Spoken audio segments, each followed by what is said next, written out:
الفضل YouTube channel میں آپ کا استقبال ہے۔ اس چینل پر روزانہ قرآن پاک کی ایک آیت تلاوت مع ترجمہ اور مختصر تشریح پیش کی جاتی ہے۔ ویڈیو اپلوڈ ہونے پر نوٹیفیکیشن پانے کے لیے اس چینل کو سبسکرائب کریں اور بیل آئیکن ضرور دبائیں۔ السلام علیکم ورحمۃ اللہ وبرکاتہ۔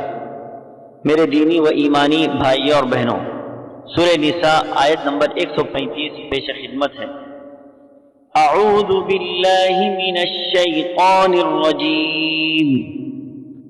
يا أيها الذين آمنوا كونوا قوامين بالقسط شهداء لله ولو على أنفسكم أو الوالدين والأقربين إن يكن غنيا أو فقيرا فالله أولى بهما فلا تتبعوا الهوى أن تعدلوا وَإِن تَلْهُوا أَوْ تُعْرِضُوا فَإِنَّ اللَّهَ كَانَ بِمَا تَعْمَلُونَ خَبِيرًا۔ اے ایمان والو، عدل و انصاف پر مضبوطی سے جم جانے والے اور خوشنودی مولا کے لیے سچی گواہی دینے والے بن جاؤ، گو خود تمہارے اپنے خلاف ہو یا اپنے ماں باپ کے یا رشتہ دار عزیزوں کے۔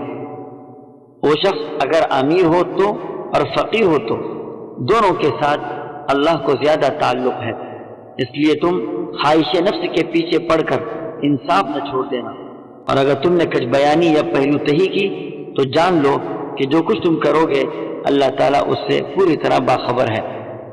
حضرات، اس آیت میں اللہ تبارک و تعالیٰ اہل ایمان کو عدل و انصاف قائم کرنے کا حکم فرما رہا ہے، اور اس بات کی بھی تاکید فرما رہا ہے کہ حق کے مطابق گواہی دو۔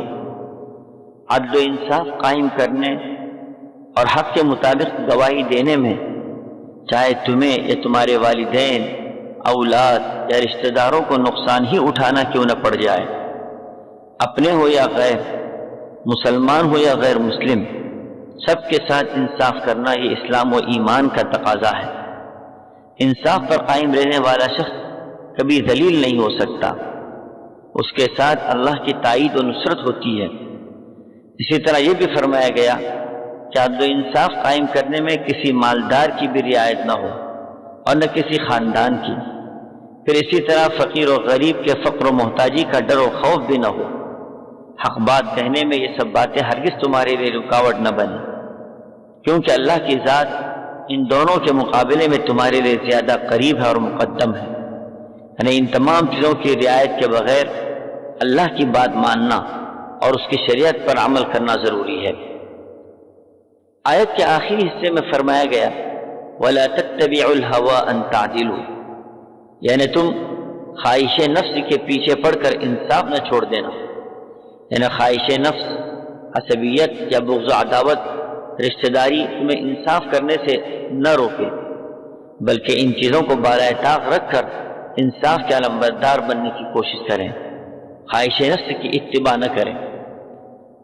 حضرات، عدل کا یہ اہتمام جس معاشرے میں ہوگا وہاں امن و سکون اور اللہ کی طرف سے رحمتوں اور برکتوں کا نزول ہوگا۔ صحابہ کرام رضوان اللہ علیہم اجمعین نے اس نقطے کو بھی خوب سمجھ لیا تھا، چنانچہ حضرت عبداللہ ابن رواحہ کی بابت آتا ہے کہ رسول اللہ صلی اللہ تعالی علیہ وسلم نے انہیں خیبر کے یہودیوں کے پاس بھیجا کہ وہاں کے پھلوں اور فصلوں کا تخمینہ لگا کر آئیں۔ یہودیوں نے انہیں رشوت کی پیشکش کی تاکہ وہ کچھ نرمی سے کام لیں۔ انہوں نے فرمایا اللہ کی قسم، میں اس کی طرف سے نمائندہ بن کر آیا ہوں جو دنیا میں مجھے سب سے زیادہ محبوب ہے، اور تم میرے نزدیک سب سے زیادہ ناپسندیدہ ہو، لیکن اپنے محبوب کی محبت اور تمہاری دشمنی مجھے اس بات پر آمادہ نہیں کر سکتی کہ میں تمہارے معاملے میں انصاف نہ کروں۔ یہ سن کر انہوں نے کہا اس عدل کی وجہ سے آسمان و زمین کا یہ نظام قائم ہے۔ اللہ تعالی ہم سبوں کو عدل و انصاف پر قائم رہنے کی توفیق عطا فرمائے، آمین۔ وآخر دعوانا ان الحمد للہ رب العالمین۔